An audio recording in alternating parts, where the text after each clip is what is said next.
Determination. It's something we can't see, yet we've all felt and witnessed it at some point in our lives.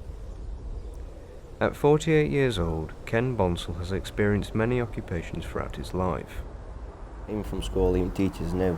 You know, it's like one joke with one of the teachers. He'd ask questions to get you ready for leaving school, and he'd say, "Bonsall, what do you want to do when you leave school?"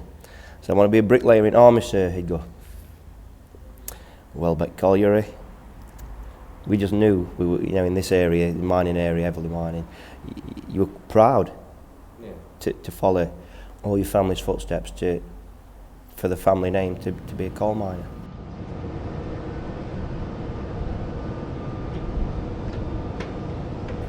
It was a demise from losing the strike in 84, 85.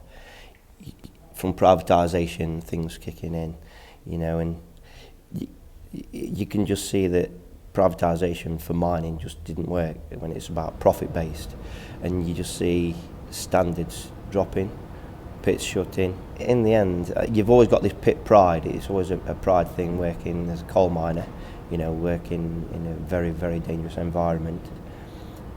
But then when the money's not there and, you know, standards start to slip a bit, it's not a very nice place.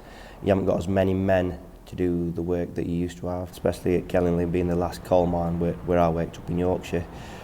Very, very sad day, and, you know, good friends I met up there in Yorkshire, but, you know, it's the camaraderie that gets you through. I look back at it now, you know, at my age, being one of the last young lads to be set on after the strike. I suppose we were lucky to have a job, but really, when we were set on it, we're like, job for life. So, yeah, I'm bitter because a lot of people and a lot of way of lives got changed just through the mining industry closing. And it's a knock-on effect, not just the mining industry, everything that went round the communities. A different way of life for working class people in these areas, well, up and down the north. So, yeah, I feel bitter for that. Upon leaving the pits, he continued to work as a retained fireman for 15 years.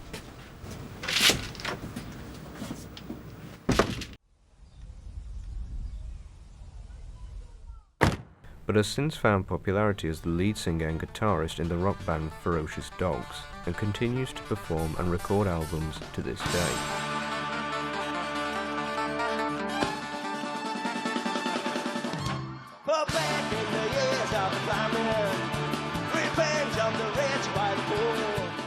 Growing up around Notts and going to Rock City, you knew it weren't just like, oh, we've sold this venue out, because I'd been going all my life to watch massive bands. Started going as a breakdancer, you know, back in the 80s, as you know, every Saturday morning. So Rock City were a massive little mecca for anybody in Notts to go. So to play it, and then eventually to sell it out, that was just mind-blowing. And unsigned bands shouldn't do that, you know. So it was a massive honour for us to do that, to achieve that. And it puts a milestone out that unsigned bands can achieve that if they work hard, you know, if they've got the product.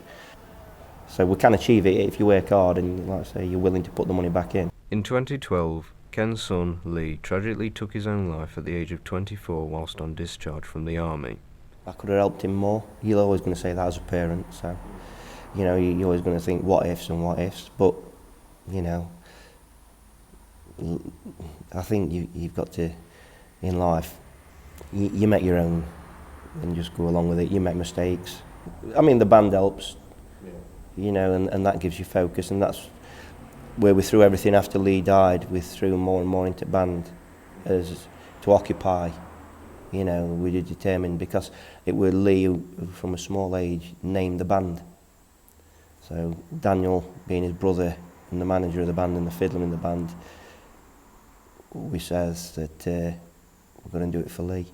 So every time we go on stage, this is quite upsetting, but we always say, we'll do it for Lee. So every time we go on stage, me and Daniel hug and then say, let's do this one for Lee.